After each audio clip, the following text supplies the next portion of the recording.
Prime Topic kembali hadir, kali ini dengan judul menghadirkan narasumber. Tapi nanti di La Nina ini Desember itu sudah mencapai puncaknya, Pak.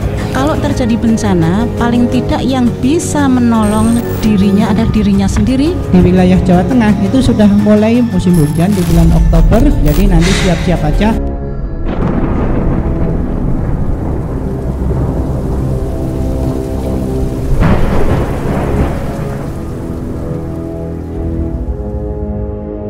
Halo, apa kabar para pendengar dan pemirsa, para hadirin semuanya. Salam jumpa, ketemu dengan saya Pras dalam Prime Topic kali ini di hari Senin 19 Oktober 2020.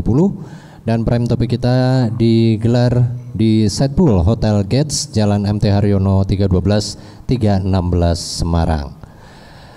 Ya, tema kita dalam Prime Topic ini seputar bencana, ya.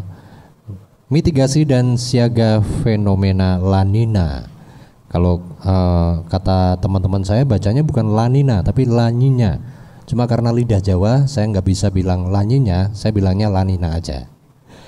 Nah, membicarakan tentang mitigasi dan siaga fenomena La Nina, bersama saya di Setpool Hotel Gates sudah hadir para narasumber yang akan berdiskusi lebih jauh tentang bagaimana kita bisa mitigasi dan siaga. Saya sapa dulu di sebelah kanan saya ini kawan lama saya, Mas Abdullah Hamid, Ketua Komisi E DPRD Jawa Tengah. Apa kabar, Mas Hamid? Baik, Mas. Baik ya. Sehat. Ini udah lama nggak hadir di Prime Topic, sekarang beliau hadir lagi dan masih sama kayak dulu, masih awet nom gitu kalau orang bilang ya. Alhamdulillah. Oke. Selanjutnya dari BPBD Jawa Tengah ada Mas Adi Widakdo. Beliau adalah Kasih Kesiapsiagaan BPBD Jawa Tengah. Kabar baik, Mas Adi? Alhamdulillah kabar baik, Mas. Oke, matur nuwun sudah hadir di Prime Topic. Dan di paling ujung ini ada Kepala Program Studi Pendidikan Geografi Pascasarjana Universitas Negeri Semarang, Ibu Erni Suharini. Apa kabar, Bu Erni? Alhamdulillah baik. Kita nanti akan kupas lebih jauh bagaimana kita bisa melakukan mitigasi dan kita bisa bersiaga menghadapi bencana yang kemungkinan muncul akibat fenomena La Nina. Ada juga dari BMKG, dari Stasiun Klimatologi Semarang. Dan saya mau sapa juga yang menyimak Prime Topic di kesempatan pagi hari ini.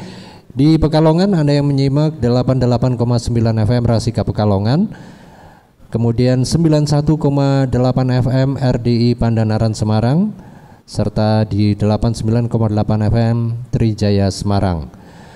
Saya sapa juga para pemirsa iNews TV Semarang dan juga yang menyimak Prime Topic melalui channel YouTube MNC Trijaya FM Semarang.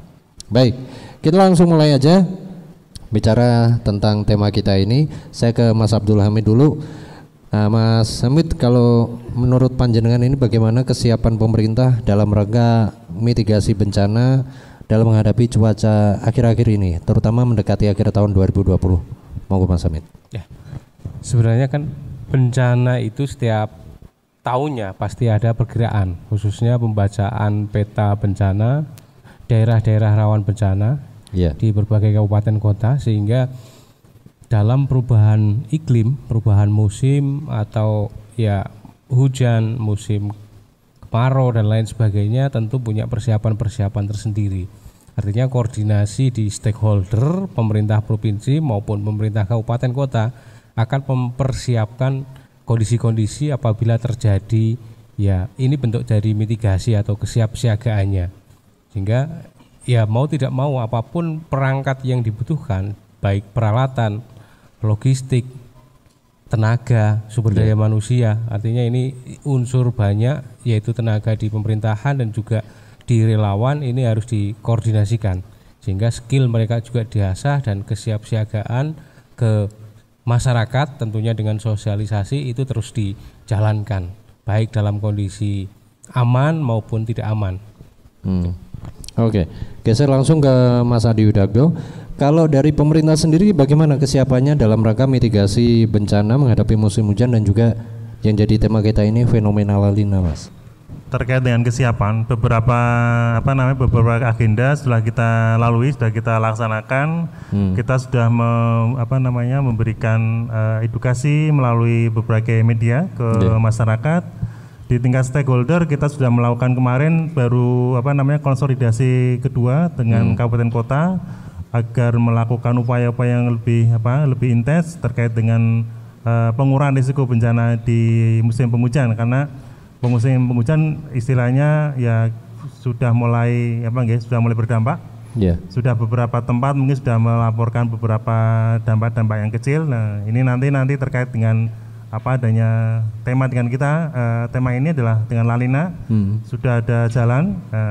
Itu terkait dengan koordinasi di stakeholder.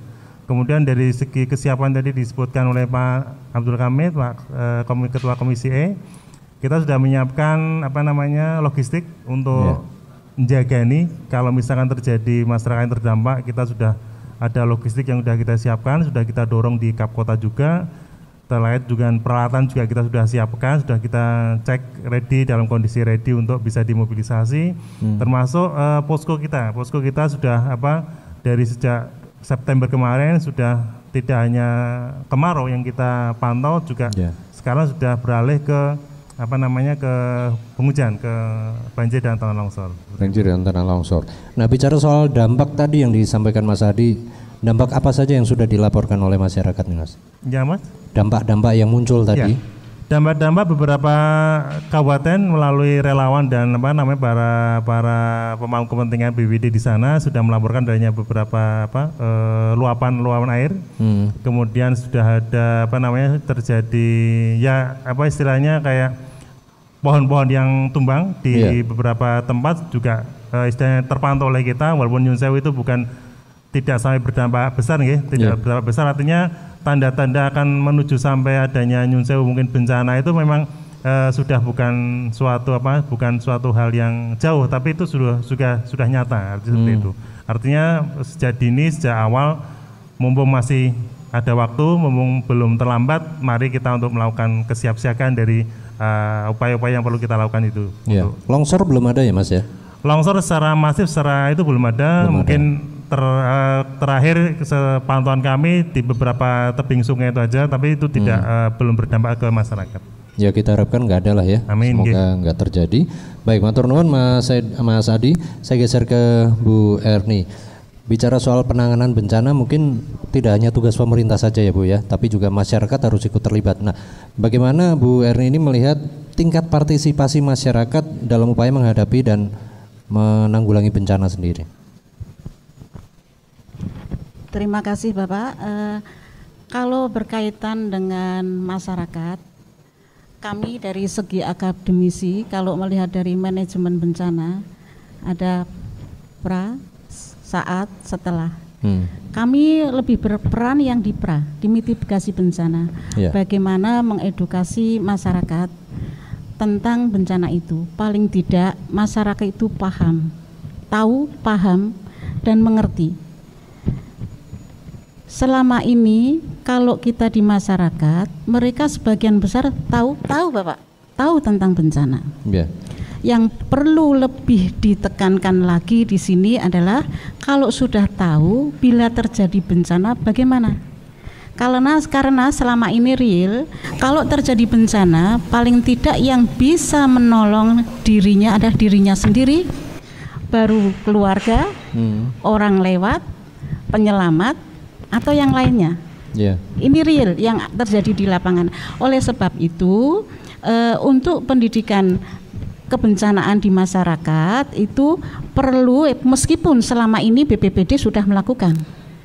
Kami di dunia akademisi juga sudah melakukan, baik itu di perguruan tinggi maupun di sekolah-sekolah.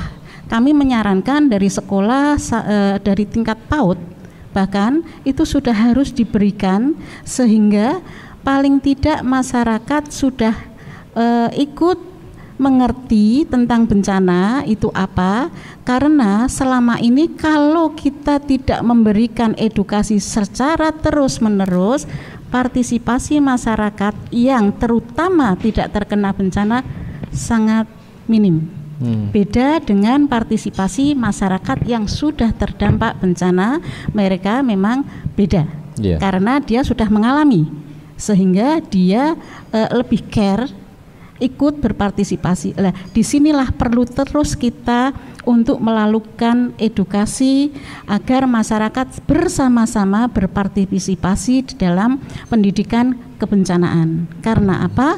Mau tidak mau bahwa negara kita memang negara yang rawan bencana semuanya. Sehingga diharapkan paling tidak melek bencana, sadar bencana, dan kedepannya kita harapkan kita menjadi negara yang tangguh bencana.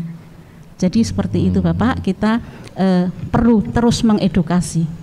Iya, jadi tidak hanya masyarakat yang berada di daerah yang rawan bencana, yang tidak rawan pun juga harus paham juga ya Ibu ya? Harus Bapak. Sekarang ini bukan dia tidak rawan, tapi negara kita itu rawan dimanapun. Ya. Suatu saat dia kemana terkena dampak itu dia tahu, oh saya di sini bencana banjir, apa yang harus saya lakukan? Begitu.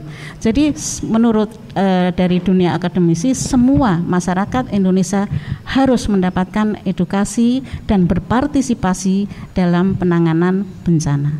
Baik, matur nuwun Bu Erni. Kita akan break dulu para pendengar, pemirsa serta para hadirin semuanya, dan nanti kami akan kembali lagi. Jadi tetap bersama kami dalam Prime Topic.